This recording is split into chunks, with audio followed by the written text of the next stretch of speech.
안녕하세요. 북디빌더입니다. 오늘은 세계를 움직인 10가지 프레임이라는 책에서 나온 내용을 공유해드리겠습니다. 이 책은 역사 파트에 속한 책이며 우리가 바라보는 세상의 역사가 어떠한 프레임에 의해 창조되었나를 설명해주는 책입니다. 오늘 제가 여러분에게 이야기하고자 하는 주제는 백인의 역사를 믿으면 안 되는 이유입니다. 백인의 역사라는 표현은 사실 지금 우리가 살아가는 현 세대의 모든 역사와 문명을 포함하는 것이라 생각하시면 될 것 같습니다. 우리가 어렸을 때부터 듣고, 배우고, 믿고, 따르던 것들은 백인의 역사에 많은 영향을 받았기 때문입니다. 여러분은 혹시 매슬로의 욕구 이론이라고 들어보셨나요? 아마 정규교육을 받으신 분들은 다 한 번쯤은 들어보셨을 거라 생각됩니다. 근대 역사를 인간의 욕구라는 관점으로 바라본다면 20세기 미국의 심리학자 에이브러엄 매슬로를 빼놓을 수 없습니다. 매슬로는 인간의 욕구가 생존을 위한 물질적인 욕구에서부터 자아 실현을 위한 창의적 욕구까지 다층적으로 존재한다는 욕구 단계 이론을 주장했습니다. 조금 단순화해서 이야기하자면 다음과 같습니다. 첫 번째 단계는 생존과 안전의 욕구입니다. 배고픔과 추위 등으로부터 해방되고 싶은 물질적인 욕구를 의미합니다. 두 번째 단계는 소속감과 자존감의 욕구입니다. 생존과 안전이 보장된 상태에서 타인과 교감하고 인정받고 싶은 욕구입니다. 세 번째 단계는 창의와 자아실현의 욕구입니다. 배고프지 않고 사회적으로 인정받은 상태에서 자신만이 할 수 있는 창의적인 일을 하면서 삶의 의미를 구현하고 싶은 욕구를 말합니다. 여러분은 혹시 여기서 이상한 점을 느끼셨나요?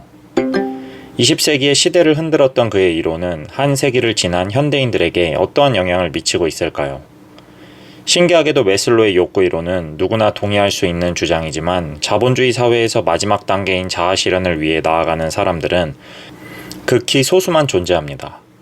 이 말은 이상과 현실이 매우 다르다는 것을 의미합니다. 그 이유는 매슬로가 주장한 욕구 이론이 어떤 문화에서 가장 큰 영향을 받아 만들어낸 것인지를 보면 답이 나옵니다. 20세기 서양인들은 인종차별이 매우 심했습니다. 피부색이 다른 사람들의 공동체에서 위대한 문화나 건축물이 만들어졌다면 그 사람들이 그런 것을 만들어냈을 리 없어. 분명히 그 전 세대에서 만들어낸 유산일 거야 라고 생각했다고 합니다. 이런 의미에서 현 세대까지 전해져온 신화가 바로 아틀란티스라는 키워드입니다. 매슬로의 욕구 이론도 사실 자본주의에 찌들어가던 20세기 서양의 문화에서 나온 것이 아니었습니다. 20세기의 심리학이 가장 숨기고 싶었던 세상의 비밀이었죠. 매슬로는 북아메리카 서부에 위치한 인디언 집단인 블랙푸 쪽에서 연구를 위해 6주간 생활한 적이 있었습니다.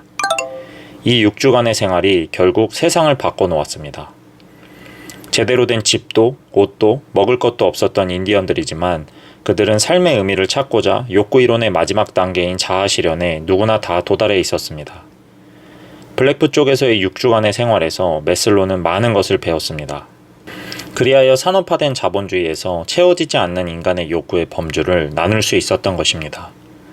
하지만 매슬로는 어째서 자신의 사상의 원천이 블랙푸 쪽이라는 사실을 한 번도 공개적으로 인정하지 않은 것일까요? 여러분이 매슬로였다면 어떻게 행동하셨을 것 같습니까? 몇 세기에 걸쳐 토착민들의 입지는 백인들에 의하여 약탈당하고 있었습니다. 그 약탈의 핑계 중 하나가 우리보다 미개하기 때문이었습니다. 그런 와중에 심리학이라는 진지하고 문명적인 학문에서 혁명을 불러일으킨 사상을 우리가 약탈했던 토착민들의 공동체에서 영감을 받아 만들었다고 이야기했다면 어떻게 되었을까요? 매슬로는 차라리 아인슈타인처럼 꿈에서 아이디어가 번뜩 떠올랐다고 말했을 겁니다. 결국 생의 마지막까지 블랙푸 쪽에서 보냈던 시간의 연관성을 의도적으로 그리고 완전히 없애버리기 위해 무척이나 노력했다고 합니다. 이 책에서는 우리가 알고 있던 문명이나 문화를 다른 관점으로 바라볼 수 있는 길을 제시해줍니다. 우리에게 시간은 돈이다라는 말이 있습니다. 하지만 역사를 돌이켜보면 시간은 결국 인간이 필요에 의해 만든 수단이었습니다. 어떤 나라에서는 다 같이 차를 마시는 시간을 늘리기 위해 시간의 틀을 바꾸었고 또 어떤 나라에서는 그들의 여가를 위해 시간을 재정비하기도 했습니다. 하지만 자본주의와 산업화는 우리에게 시간이라는 덫을 놓았습니다. 시간은 결국 인간이 필요에 의해 만든 수단이자 약속입니다. 결국 그 수단은 돈이라는 관념을 타고 계속 우리를 속박하고 있는 것이 지금의 현실입니다. 흔히들 역사를 알아야 현 세대를 꿰뚫는 통찰력이 생긴다고 말합니다. 우리가 보고, 듣고, 배웠던 것들에 대한 역사적 탐구가 현 세대를 살아가는 우리의 불편한 이질감을 없애주는 유일한 길이라 저는 생각합니다. 제가 준비한 영상은 여기까지이고 시청해주셔서 감사합니다.